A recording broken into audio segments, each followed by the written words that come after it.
So Lucy, thank you very much for coming to talk to us today. My pleasure. What we wanted to know was, in your experience, how are boards changing? Well, it's a new environment for boards.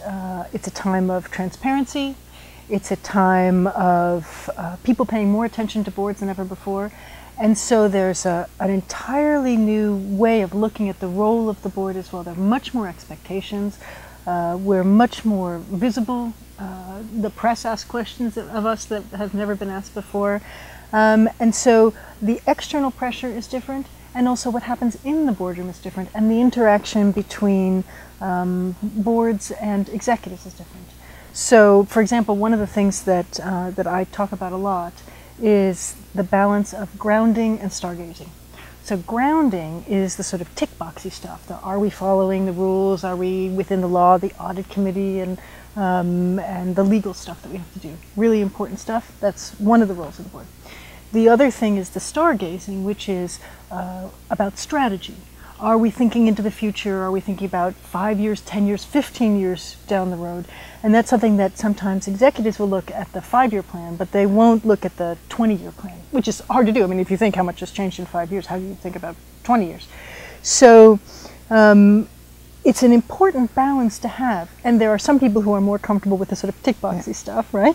And there are some people that are more comfortable with the stargazy stuff. Let's talk about the future. Let's talk about new markets, new ways of doing things.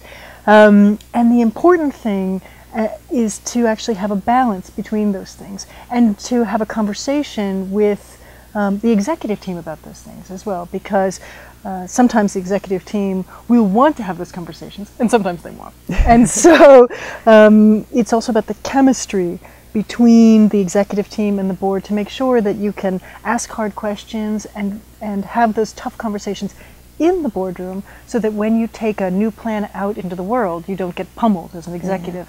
So we like to have hard, difficult, sort of challenging discussions inside the safety, the relative safety of that boardroom, so that when plans go out, they are tried and tested. And so that relationship is important. And so board members are more active than ever before, and if they're not, they should be. So that's a couple of big changes. There's a lot in there. And how do you see that manifesting itself within the business? So you spoke about the board and about the executives. How would you advise an executive to engage with the board? Great question. I mean, I think actually the executive team needs to be more demanding of their board members. You've got people around there that if you've done a good job, you've got a collection of people with different experience from hopefully around the world, different generations, different expertise, different representation of consumer or partner, or, all kinds of things.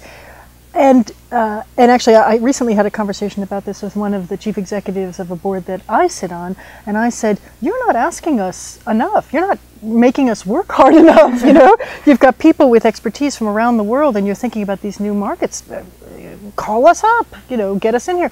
Make us have a strategy session so that you can get the most out of us. Because what's the point of paying us, and getting us here if all you really want is for us to go yes, yes, yes, yes, yes? I mean, that's not doing much for the business. So executives need to work their non-executives a lot harder than they do, and they have to be open to the give and take and the pushback that sometimes non-executives will give, because if we're doing our job right as non-executives, then we are asking those hard questions in a way that will benefit the company and make things, tougher. It's like going into a kiln, and you come out well fired, and then if you break in there, it's not worth going to market. But if actually you can tough it out, then you're in great shape. Oh, okay. And in terms of those change agents that you regularly see, what's different today in 2014 than in the year 2000, say? What attributes do they need now, given that the world of change is constantly changing? Well, it is the world of change, that's true. I mean, I think part of what we need, both in executive teams and in boardrooms, is people who are comfortable with change. The one thing that you can rely on is that we are going through cycles all the time. I mean, that's the nature of business. If you embrace that and you love that, you're in great shape. If you find instability or change difficult, get out of business, because that's what it's all about right now. And the pace of change has really accelerated. The issues that we're dealing with in the boardroom today are moving along faster, I think, than we saw 10 years ago, 20 years ago, even 5 years ago. Technology is moving quickly, issues around sustainability, issues about relationship with employees, the entire ecosystem. Our responsibility as board members and executives are different as well. We don't just answer to investors. That's not just who we answer to. We answer to the entire ecosystem of partners, of community, of workers. And so we've got to think more carefully about how we communicate what we do, how we operate, and also, even things like social media. The expectation, I'm a big fan of Twitter, I use it a lot, and I think the expectation is for businesses as well, is that they will be facile or be able to speak the language of the consumer or the workforce. And those people are on Facebook, they're on LinkedIn, they're on Twitter. You've got to meet them where they are. So you can't as easily control the message as you used to. You can't as easily control what people are thinking or saying. The nature of how the message is given is as important as what the message is. And so, all of those things, that has changed. Now, on the other hand, we've got to balance that change with continuity. There are some things that have stayed the same. You still have to run a business in a stable way. You still have to be responsible with the bottom line. You still have to have a sense of continuity of where the business has come, where it's going. You can't go racing after every fad and every exciting new technology, because you'd be running, hither and yon. So there again, we have that balance. So it's not just about grounding and stargazing, but also a steady ship of innovation, but also continuity. And I mean, to me, it's exciting. I mean, all of those things to juggle, that gets me excited.